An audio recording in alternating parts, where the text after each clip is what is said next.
spent the day working with the stakeholders that were present to understand what the public procurement system looks like, to map the system. After that, we used that understanding of what the system looked like to develop a set of areas of policy experimentation, looking at where there are opportunities in the system, where there are actors and institutions and materials that create windows of opportunity for policy change. And we developed a set of about 5 different possible action areas, and we'll be working with the policy stakeholders, particularly the provincial government, to try and then build on those initial discussions and actually develop a work plan for implementation of one or two of those areas.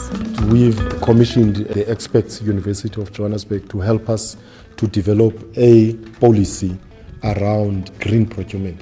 How can we use the purchasing power of government to transition Gauteng economy into a low carbon footpath, and advise everybody, municipalities, provincial departments, but also the guideline will be available for the private sector.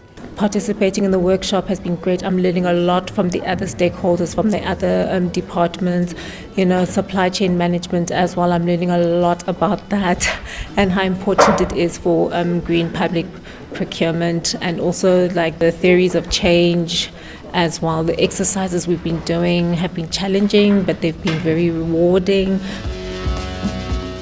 City of Tshwane, we have developed that strategy for green procurement.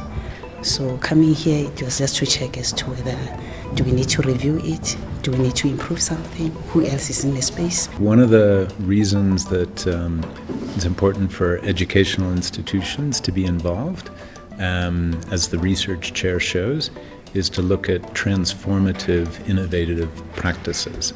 The interesting thing is that the universities are able to talk to people who are doing things in practice and pull the theory out.